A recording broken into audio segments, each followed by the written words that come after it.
we meet again.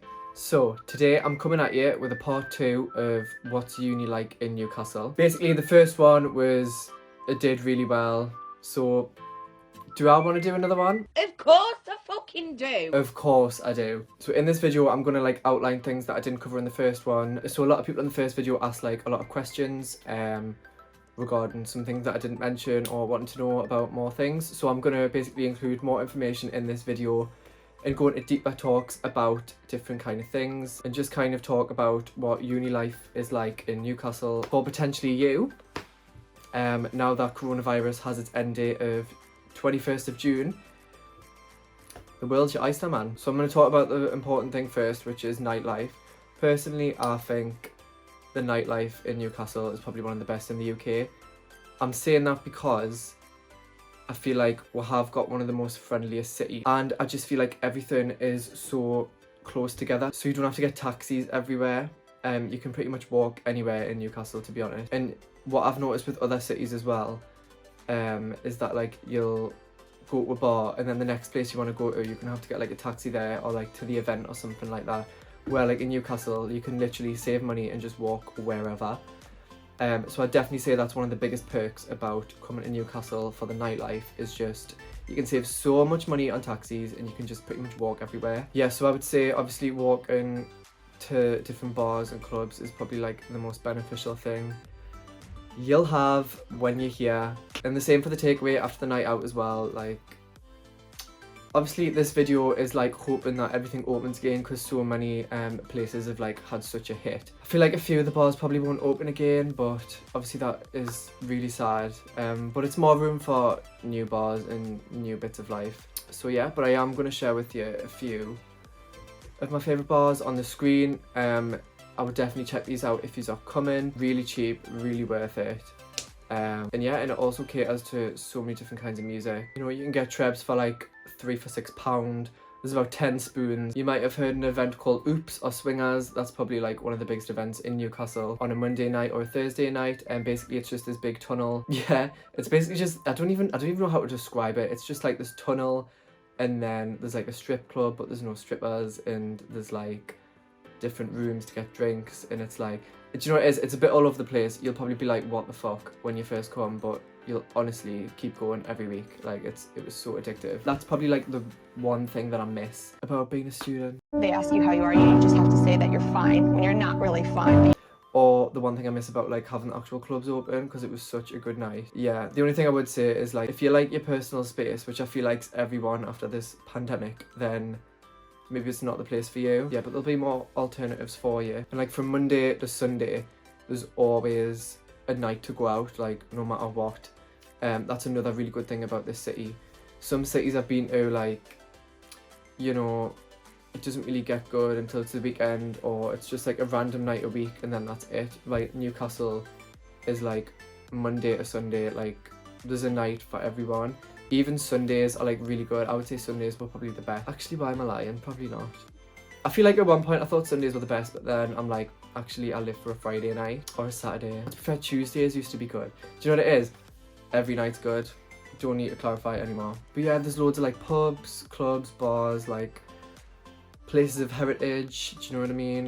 You go for a pint in some pub and, you know, you'll be sat at the bar and some old geezer will be talking for ages about how he's came here for 30 years, he won't go anywhere else. Do you know what I mean? The students are taking over, but he'll always come here for a pint and he expects to be served straight away, and you'll just get this full-on sob story. That's when you know you're in Newcastle. Yeah, so there's also a gay scene as well. It's basically here, it's called the gay triangle. I think the scene up here needs a lot of work. It's not the best, but it's not the worst, but it'll do kind of thing. Do you know what I mean? I feel there is more that needs done to the whole thing, but it's cute. Do you know what I mean? You've got a place called Rusty's, a place called Powerhouse. They're probably the biggest ones, I would say. But yeah, I've had really good nights on the strip. And yeah, I would highly recommend it if you come. I've took most of my straight friends there as well, and they absolutely love it. In terms of food and restaurants and things like that, it's weird because I can't necessarily say, oh, I'd go there, or I could recommend there, because obviously I really don't know what's going to still be open, whereas like the bars and stuff, I'm pretty sure like they'll still be running from what I see on social media and things like that. But from the ones that I probably think will still be open is places like Horticulture does like really nice food. It's really good for drinks as well. There's a Wagamama's, there's a little cute place in a place called Oosburn called The Ernest. They do really nice food. We'll have a Gusto, we'll have a Las Guanas on the quayside, the Botanist, which is near Monument. You'll probably be there all the time, like around Monument area, because that's where everything is. Where like Elm Square is with all the shopping centres and things like that. There's a Nando's, do you know what I mean? You honestly, you are spoiled for choice. And to be honest, by the time this video like comes out and you know, you're actually here in September, there's probably going to be new places as well. So I'm actually quite excited for your recommendations. But that's a few of mine that I would say off the top of my head. I feel like in the last video as well, I didn't mention house parties. So I've been to quite a few in my time. I've hosted quite a few in my time. I would say it's more something that you do like after first year. Like first year, you'll be in your halls, things like that. I went into like halls in my first video. So if you don't really know much about halls, then go check that out. But house parties, I would say probably start kicking off from second year. You tend to find that everyone moves out of halls in first year, and then second year you get your house. Yeah, second year you get your house and you start inviting people over for prees. You do start venturing out to different places like Jesmond, Heaton, Sandyford, you know, Gosforth, things like that, you know, where people just kind of plot themselves after they leave halls. So you will start visiting different areas and you'll become acquainted with different areas as well, which I think obviously it's a breath of fresh air really, because like you've been going out all year and then you start going to like people's houses for prees, or you're in there for an after party, and it's just kind of like, it's nice. I would say I feel like house parties are more intimate. If I had to choose between going out and house parties, I don't really know what I'd choose, to be honest, but I would say in Newcastle they're both equally as good. Like I've been to some really good house parties, but I've also had some really good nights out. See, I like kind of getting dressed up and stuff, so I would probably say that I prefer going out to a bar, to the club, like, but everyone's different, do you know what I mean? When you're a student anyway, like you'll probably just not be bothered about where you want to go, you'll just want to get drunk, so you'll end up where you end up. Heaton and Jesmond tend to be like the biggest places for students to like disperse to. Kicked over my drink. Yeah, so I would say Heaton and Jesmond tend to be the places where people like disperse to. I would say, like, the thing is, a lot of people say that Jesmond is like nice, it's where all the raws go, it's like this, it's that, and then Heaton's like not as nice. If I'm being totally honest with you, I would say Jesmond's nice when like you're a bit older and like you can live in like a nice part of Jesmond, because to be honest, the student part of Jesmond isn't very nice, I would say. Or some of the houses I've been to, I'm a bit like if you think of your typical student house, like that would be it. Like there's some streets in Jesmond where like it's just like a bit. I like Heaton personally. Like I think Heaton's a bit more cultural. I feel like there's a bit more going on. I feel like yes, Jesmond has like the bars and stuff, but all the bars on Osborne Road, which is what you'll become familiar with, they all close at like 11 or 12. If you want to go for like a few pints and that, then that's what I would expect Jesmond to be like. I mean, you could have like a night out in Jesmond, but it would end at like 11 or 12, and then you could go to town, but you couldn't like be there until like 3 AM or anything. Heaton's got a few pubs as well. It's not really got like any bars. Yeah, I would say Heaton's more of a pub thing. But yeah, I don't get us wrong, like I do really like Jesmond and Heaton. But like, don't be pressured to just move to Jesmond because like that's what everyone's saying, because to be honest, Jesmond can be quite expensive. So people do tend to go to Heaton because it's a bit cheaper. So after the first video, a lot of people were saying about halls, like sort of asking for advice on like which ones are the closest. Because I lived in the one that was like the most far out. I mean, it wasn't like that far out, but it wasn't in town. Like when yous come, yous will understand where I mean. Yeah, so the ones for Northumbria that are like pretty much central, I was living in Trinity Square, but if you're looking in central location, then you've got places like Wynn Studios, you've got Camden Court, you've got New Bridge Street. If you want to go for ones that are a bit more cultural, then there's like Glenamara, Claude Gibb. Yeah, those are just ones off the top of my head, but those are pretty much the main ones. You can get all this on the Northumbria website. They're the ones that I just know because like I went to Northumbria. But for Newcastle students, I've also done my research. So the most popular one would probably be Castle Leazes. Yes, you've got Castle Leazes, Bowden Court, you've got Kensington Terrace, Park Terrace, and Newgate Court. They're the ones that I remember off the top of my head. Majority of them are pretty central as well, and they're pretty much the main ones. But you can find them all on the Newcastle Uni website, and it gives you all the prices, whether it's got an ensuite or shared bathroom, and yeah, and it gives you like an overall view of like what it's going to be like staying there and stuff, and like whether that place is the right place for you. But don't stress about accommodation. I always just say, I'm a big believer in everything happens for a reason. So when I was applying for uni and I'd applied for the accommodation that I applied in, I kind of just knew I knew I was going to live there. I used to walk past there on the way to college, so I kind of just knew. I used to look at it every day and just kind of like, not manifest it, but I used to just see it and just think, oh, I'm going to be living there. Do you know what I mean? And I just feel like that was my path in life to like go down. But I wouldn't stress about accommodation as much, because you'll just end up where you're supposed to end up at the end of the day. So just go with the flow. If you look at something and you think, oh, I would love to live there, do it. Like, you're going to meet people regardless. That's one of the biggest things. I've also had a few messages of people being like, I'm really nervous. What if no one likes us? What if like I pick the wrong one? Or what if like I don't fit in? Honestly, I've said this to so many people.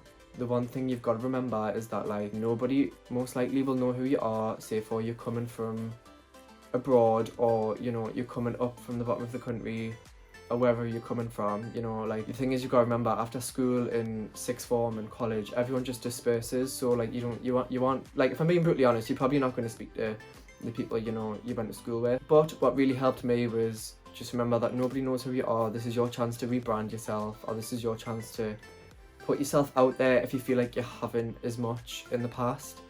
That's what I kind of used uni for, like to just really get myself out there, show my personality a bit, make some really good friends. Yeah, just be true to yourself, and always try and go to a uni of accommodation rather than private. I know a lot of exchange students and people from abroad tend to go to private accommodation because they don't really know about a uni of accommodation. The uni of accommodations you'll always find in the website. So I would always try and stick to them, because you do have more of a chance of meeting someone off your course, and you'll have more of a chance of meeting someone who actually goes to your uni. Do you know what I mean? So I just feel like definitely try and aim for a uni of accommodation rather than a private. And I think private tends to be a bit more expensive. I'm not too sure, so don't quote us on that, because I feel like you can get some private ones that are about the same. But from what I've heard, they are a bit more expensive. But yeah, it's totally up to you, but that would be my advice. A lot of people were also asking about the fact I've done fashion communication. Yeah, so a lot of people are asking about the course. A lot of people were asking like, what's the teaching like at Northumbria? My flatmates are students, so like I kind of get more of the info as well now. From what I've heard during this whole like pandemic situation, they've tried to do the best they could. I feel like Northumbria as a whole is like a really good teaching, you know, university. In terms of like fashion courses, like at Northumbria, I mean, I'm not here to sit and, you know, I don't want to put anyone off, but I feel like you've got to be a certain kind of person to be able to keep up and deal with the workload, because there is a lot of work that goes into it. Like, I'm not gonna, you know, sit here and pretend there isn't. There is a lot of expectation. Tutors as well, there is some really nice tutors, but there is some really not nice people. That just comes with everywhere you go though. I suppose they try and, you know, get you ready for the industry or whatever. I personally think like it's just been a bit bitchy, but I think it is what you make of it. I just wasn't really, not that I wasn't prepared to put in the work, but I just didn't know how much I was expected to do until I'd kind of got into it. I didn't really know what I was getting myself in for, that's what I'm trying to say. So I would definitely prepare yourself. I'd say first year is quite like a bit of a breeze for most courses, but like for fashion it's not really, like it is quite intense. Yeah, I would definitely say go into it with an open mind, but also be careful, because you are going to have a lot of work. And I think a lot of people don't realise this about uni, is that like you need to put the work in. Like, yeah, you're there for a good time, whatever, but you're also there to get the degree at the end of the day. So I do feel like people run away with that, and I certainly did. Like, I just kind of realised I wasn't really there for the degree, if I'm being totally honest with you, which is fine. I'm in a much better position now than I was then. It took us time to realise, it took us time to reflect on it, and I think you've got to have in the back of your head that you're there to work, and don't always mix business with pleasure, is what I'm going to say. I feel like I didn't really touch on this in the first one. I'm going to talk about money. So money as a whole, you know, through uni, like you'll have your student loan. For most people that goes on rent, because you'll find that in first year, accommodations rip you off. so you'll be paying an extortion for rent. It's only really second year where you can kind of feel the full impact of the loan, I think. But doesn't mean you can't go on a shopping spree in your first term with the loan. Do you know what it is? This is the thing, like in first year I was always skint, but I always made it work. I don't know how, but from what I can remember, you know, I could do like a food shop on like £20 a week, £30 a week. You know, if you're just buying for yourself, it's honestly like, you know what you can eat and what you can't. I feel like you know your own limits and expectations. So for everyone it'll be different, but for me that was like, you can budget your money really well. I've heard a lot of people live off like £50 a week. So you've got like your £20 for your food shop, and then you've got £30 for your nights out. Again, I used to go out with like 20 quid and I'd come home with change. Do you know what I mean? So that's how cheap the nightlife is. And I feel like if you know the right places to go as well for like your food shop, you know, you can find yourself some good deals. So I wouldn't stress about money. Then there's also like part-time jobs, like you can get yourself some bar work. The most common thing that students will do is they'll get like a bar job because they can kind of work that around uni hours. I would definitely say you could probably do about 10 to 16 hours a week, depending on your course, obviously.